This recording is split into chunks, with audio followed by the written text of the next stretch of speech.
Hi, this is Kathy from Bishopstone Yarns, and I'd like to welcome you all here to episode 48 of the Bishopstone Yarns podcast. And if you're a returning viewer, hi, it's really great to see you again. Thank you very much for coming back and listening to me talk about my crafting life and what I've been up to. If you're a new viewer, hi, it's great to see you. I hope you find something here that you enjoy and that, you like this video. So if you like the video, you can give it the thumbs up, press the thumbs up and the like. And if you're not subscribed, then subscribe. And that would really help me out. So that's great. Thank you very much. And of course, if you want to leave a comment, then that would be fantastic as well. Now, this is the second time I am recording this because I don't know what happened. I bumped something and the whole thing stopped recording. I don't know where I was in my recording bit, so I'm going to have to start all over again. So hopefully this won't be too long or too short because I can't quite remember what I said last time and what I'm going to say this time. Okay, if you are looking for me on the internet, you can find me as Bishopstone Yarns on Instagram.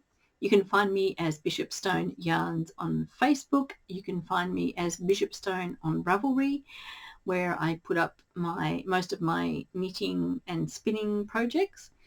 And I also have a blog called Bishopstone Yarns on Blogger, but I don't use that very often, but it's still there, so you can always go and check that out. Right, I think that's about it really. That's most of it. I think this is going to be a very quick episode since I've been crafting quite a bit, but I haven't got a lot to show for it. Oh, I guess I forgot to tell you as well that you will find me here at the moment in the corner of my studio, and I am coming to you from Tasmania, which is the little island to the south of Australia. So we have just come into spring, even though we have had an early spring. It seems to be like we've had a bit of spring for quite a while. The weather is quite warm. Got some flowers out in the garden and the daffodils are out. The jasmine is out, lavender's out, and but it's very, very dry where we are at the moment. So the poor old garden is very dry. So I have been out in the garden doing a bit of gardening and getting rid of as many weeds as I can see. Well, no, not as many as I can see, because every time I pull out a weed I can see another one, and then I pick up another one, and it seems to go on forever. So you have to stop sometime. So I have been doing some crafting, so I'll show you what I have been up to. I will start with, excuse me, I'm turning away, with my crochet blanket. So a little while ago, when the ladies at my craft group had some absolutely gorgeous crochet blankets that she brought along, and I got all inspired to do some crocheting because I hadn't done any crocheting for quite a long time. I had made a granny square crochet blanket a while ago, and I just felt like I wanted to do a bit of crocheting. I do a lot of knitting, but I don't always do a lot of crocheting. So I decided to get out all my leftover bits and pieces of brown, yellow, that kind of shades of wool that I have left over. So I have some of this, which is a Hexigon 5-ply crepe left over. So just little bits in a bag like this, which I have had for years and years and years, and I don't think I was ever going to make anything. And I have lots of oddballs of browns and yellows and bits and pieces. So the other type I've been using, this is an 80% wool, 20% nylon. This is a Myral 4-ply. Also, I think this is very, very old. It's been around for a long time. So I took all of those and decided to make a blanket. I have been using a 4mm crochet hook, and let me just fold this up to show you. So of course I started off with the traditional granny square. Yep, in the middle. Dun, dun. Where are we? In the middle here. And then I just kept going around and around the outside. So this is kind of the size that I have here at the moment.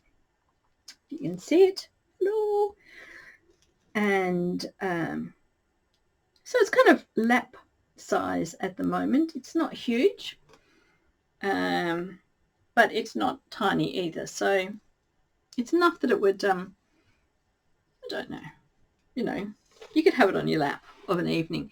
And actually, while I have been working on this of an evening, sometimes the cat has already been deciding to crawl underneath it and join me underneath this blanket. He seems very happy and very warm underneath it. At the moment, I'm just going to keep working on this brown here. I've got a couple more balls of that, so I think I might just keep working on that and then keep one ball left over at the end, I think, just to go round and finish the edges. What I would really like to do then when I've finished this, considering these aren't really my colours, these are very autumnal colours and we are in spring at the moment, but at least I have found something to use all this brown for. And I think I would then like to make another blanket, but one with much more kind of like blues and pinks and purples in it, and something that maybe had individual granny squares and a flower motif in it.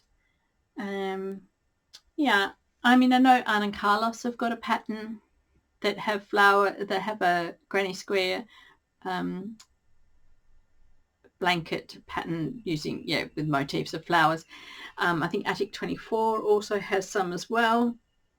So I'll have to have a look and see what I've got, because I'd like to try and use up some of the yarns that I've got to make it. But I haven't even finished this one yet. I don't know why I'm talking about my next blanket when I haven't finished this one. I actually quite like the look just here of the rows, like if I'd done it just in single rows. And I should have moved my camera so that I could have, there's all this empty space up here. I could have had the camera turned down and you could have seen a little bit. Would have been a little bit better.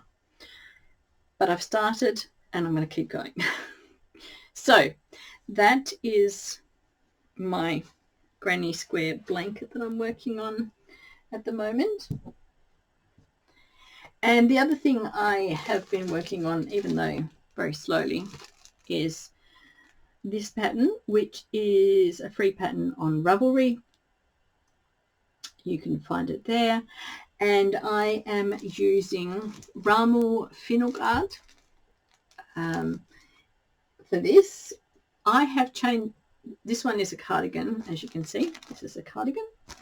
I have changed this to a jumper. So this is a bottom-up design. So I'm just working it all in the round up until we get up to the sleeves, and then I will break for the arms and then go up.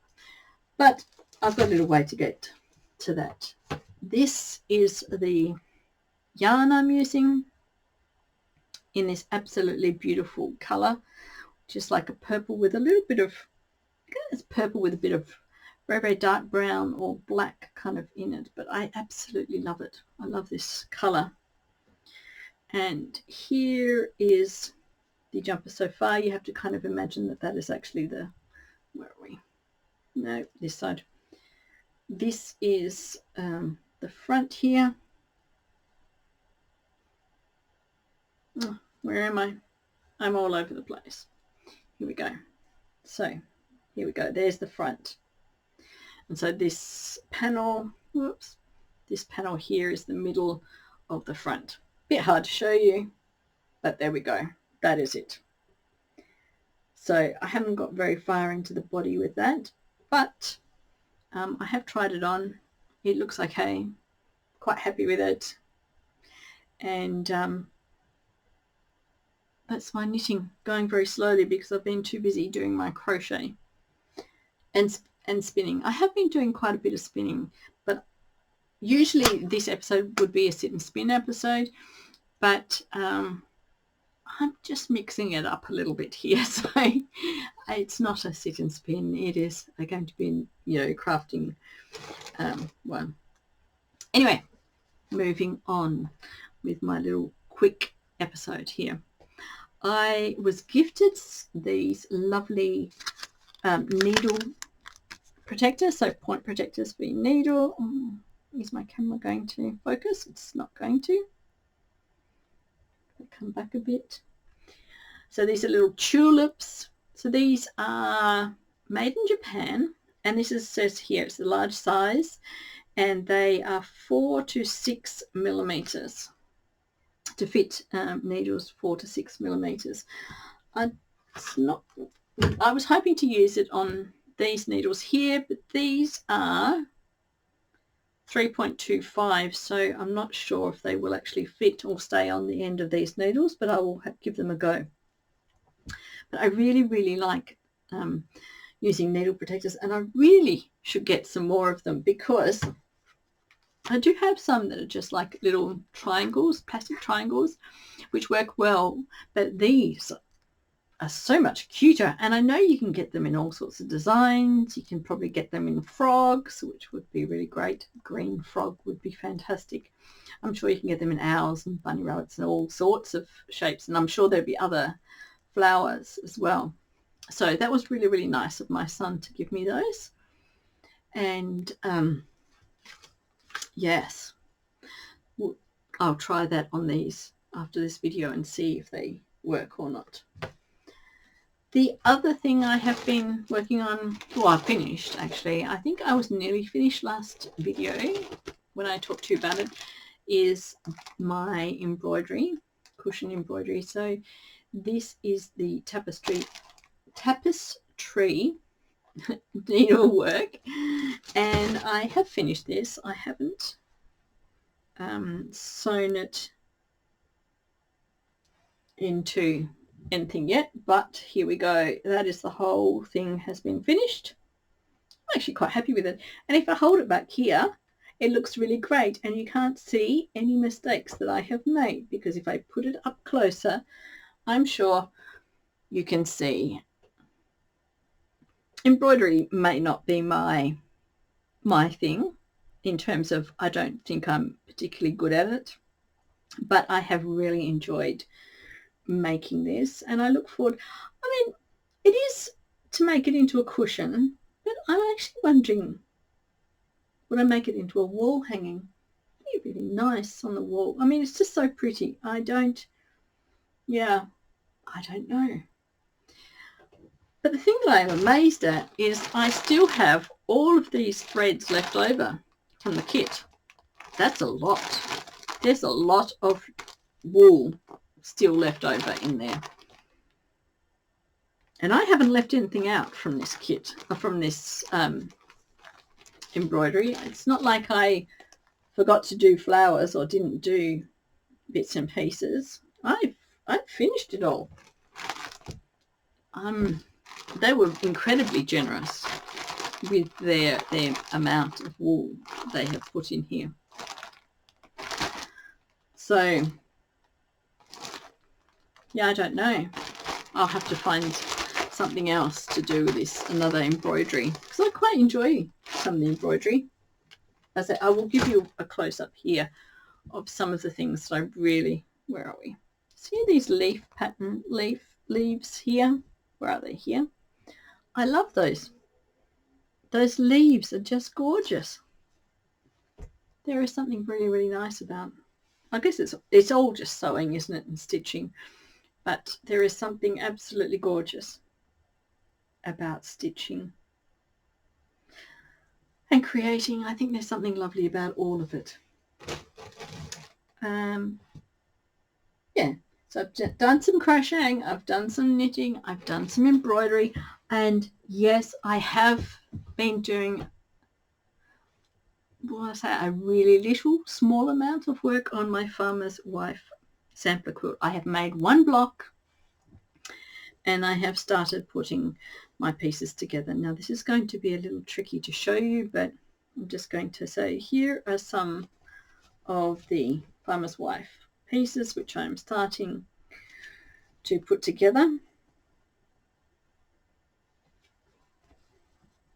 So I have been doing some work. I have been quilting or sewing. So if I go back along here and show you some more of these.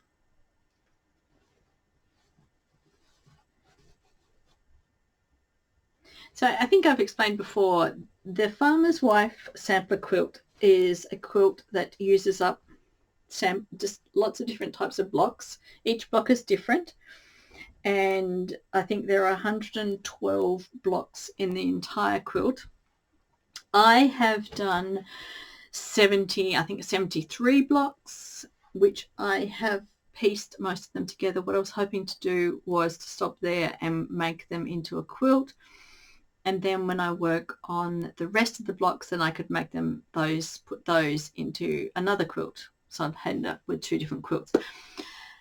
But having looked at these, I'm thinking I might need to do another 13 blocks for the central panel so that my quilt can actually be kind of a proper shape. At the moment, there aren't quite enough, there aren't quite enough blocks for it to sit together properly in a uniform shape, if that makes sense. At the moment, it will sit, the 2 central strips of blocks are the same length, so they don't it won't really become, too hard to explain. It won't be, I won't be able to make a uniform shape. But the reason that I started putting them together was because I was feeling a little kind of over the blocks. I mean, the last block I made took me almost all day to do. So I think there are 2 things. I've really, really enjoyed making blocks.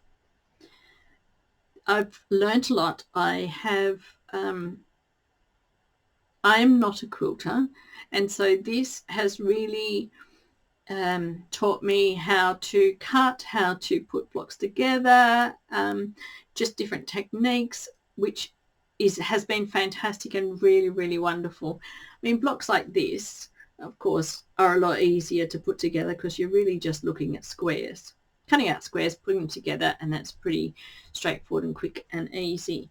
And I'm just not sure. Oh, here we go.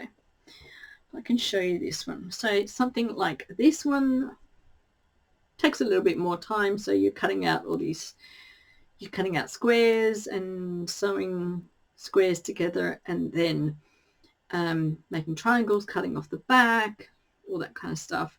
Takes longer.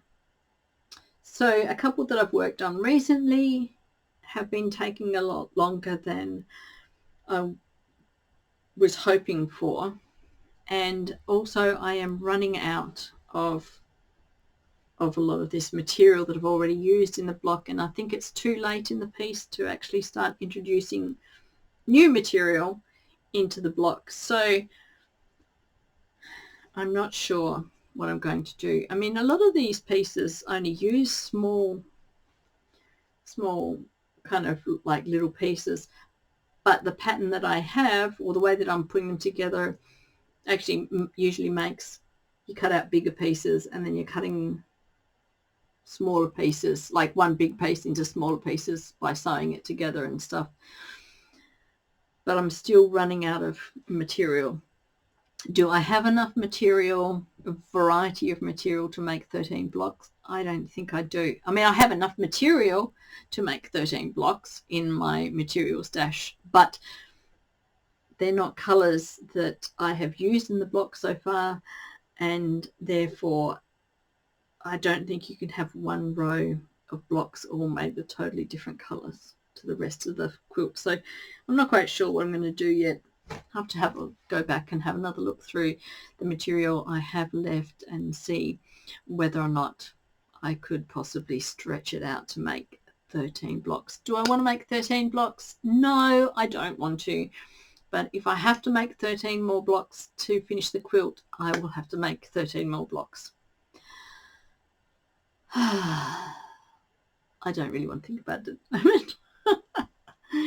Because I have been doing a little bit of hand quilting. For those who've watched before, you'll know that I went to a garage sale where a lady was selling a whole heap of her quilting fabrics. And so I have been slowly, she had cut out all these hexagons, and so I have just been putting them together with paper, piecing them, so I can do English paper piecing. So I've been gluing these pieces in here and working on, so I've been hand sewing all of these together. I've only got a couple here with me, so all sorts of different colours and shades, and this is the one I'm working on at the moment. So it's going to have a dark blue center and a lighter blue outside. So that's a little project, that's an ongoing project that's going to take quite a long time. So that's a good little project for me to take with me to quilting. I've got it in a little container, so it's easy to carry. A lot easier than taking my sewing machine and the big huge farmer's wife quilt with me. So that's about what I've been working on really at the moment. Don't have much else to say really. I will try my hardest to get round to making a spinning video soon, but I'd like to say thank you very much to everyone who has been watching, and if you're still with me here on this video, thank you for sticking around and seeing what I've been up to. It's always really, really nice to read people's comments, so feel free to leave a comment, and yeah, thanks for watching. I really appreciate it, and I'll see you next time. Bye.